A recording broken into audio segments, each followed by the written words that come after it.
Welcome to the Solemn Vanguard channel. Today we have another stream reveal. This time for my very favorite skill-based premium deck, Nectar. Now before we get into that, a little reminder that the custom sleeve creator on Zero Damage Gaming is back in business. So if you want to get some custom sleeves, you can go to that link in the description. Of course, there's also 2 more beautiful mats available for a limited time only. Will be disappearing, I believe, next week, so better be quick. However, let's get into those stream reveals. Now we had 3 Nectar cards. Anturium Musketeer Gaston continues on R. During the turn it was placed from deck. This unit gets power plus 10,000. So it's a grade 1 that just gets really big. I don't know if you want to be running this to maybe make some really big Katrina columns. Maybe it's good with Force 2, because that way you can still hit gigantic numbers. However, you can only boost once, so maybe that's not something you want if you're trying to do some Gladiolus multi-attacks. We'll see how that actually turns out. The next card, Peony Musketeer Tour. On auto on VNR, when placed, cost Counterblast 1 and retire a rearguard. Look at 3 cards from the top of your deck.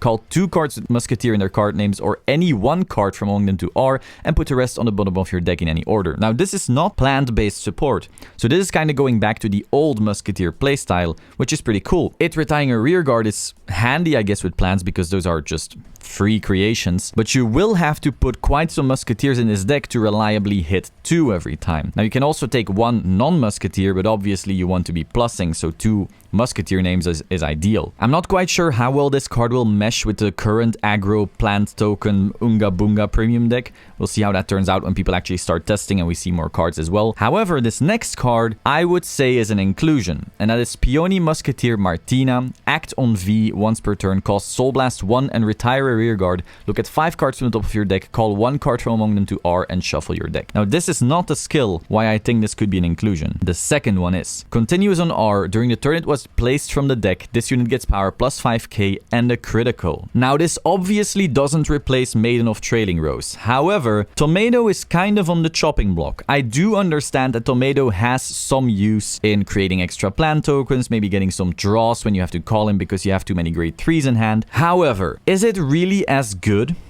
as an 18k beater with an extra crit? I feel like when you start running out of Kaivans, you really prefer just going Martina, Gladiolus, Martina. Especially because it also means you can go Force 1 knowing that you're getting criticals anyway. So now you can put the crits on Gladiolus, and Martina already has the inherent crit, and you're being able to go Force 1 without really any downside anymore. So I feel like we'll probably see Maiden of Trailing Rose as the primary ride target, and then Martina as the backup, which is just another big ol' beat stick. Because honestly, like, I've played the deck quite a lot, and Tomato, sure, he lets you do some plays, but he's not the most impactful unit in that deck. I definitely feel like if you want to buff the whole Katrina deck even more, the first thing you want to chop is Tomato and maybe some of the grade 1s. The grade 2s are feeling very tight, very strong. Nothing I really want to replace there unless it's like a hard upgrade, but I don't know, I feel like I would want to cut Tomato for Martina and just get that free crit. Now, it was a shorter stream, it seems. I was kind of expecting us to see Great Nature since we just had that in the anime, so we could maybe get some more information on that skill. I'm really wondering if Isabelle is getting an auto or a continuous. Actually, we can talk about that. How about that?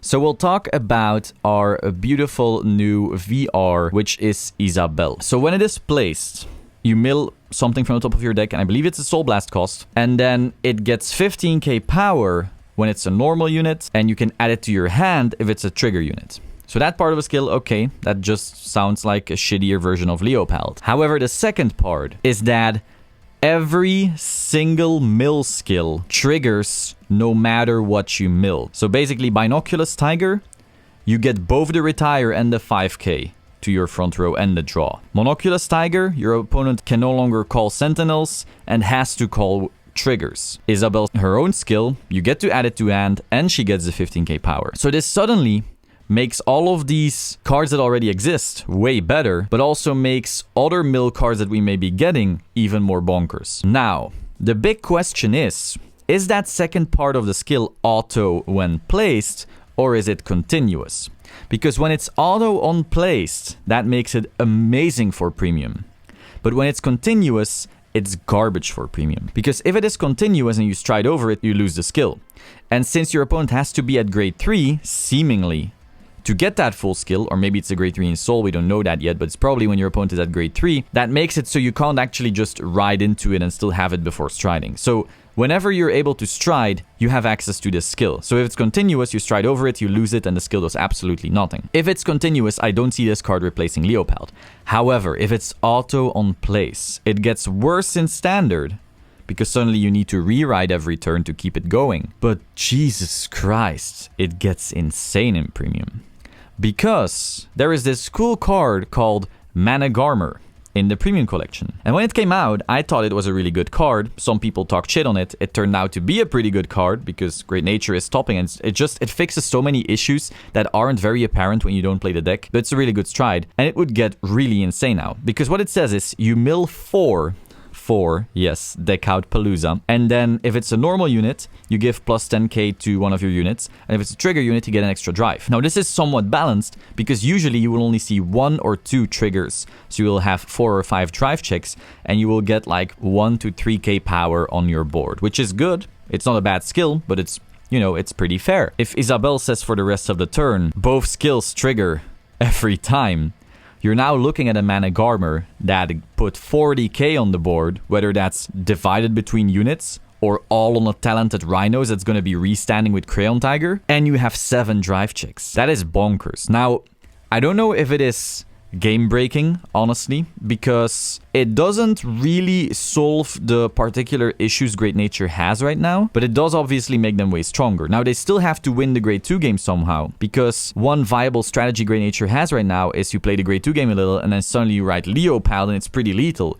Now, suddenly riding Isabel just doesn't do anything. Getting 15k, wow, or adding 1 trigger to hand, that's really no big deal. So you'd weaken the deck slightly grade 2 game-wise, but then you'd buff the deck's like stride game by a lot. Now, I will say, if you survive that first Mana Garmer, the deck is going to get really close to deck out. The deck already has a deck out issue, and now you're making it worse. So we'll see how that turns out. I'm really hoping it's auto, because that's just blatantly designed for premium then, but I'm kind of afraid it'll be continuous. We'll see. I'm very excited for this card. I like really colorful art, even though it is a total furry. And apart from that, we also saw a grade 2 card that says Counterblast 1, mill. If it's a normal unit, your opponent has to guard with 2 cards. If it's a trigger unit, this card gets a critical. That is a scary card by itself already.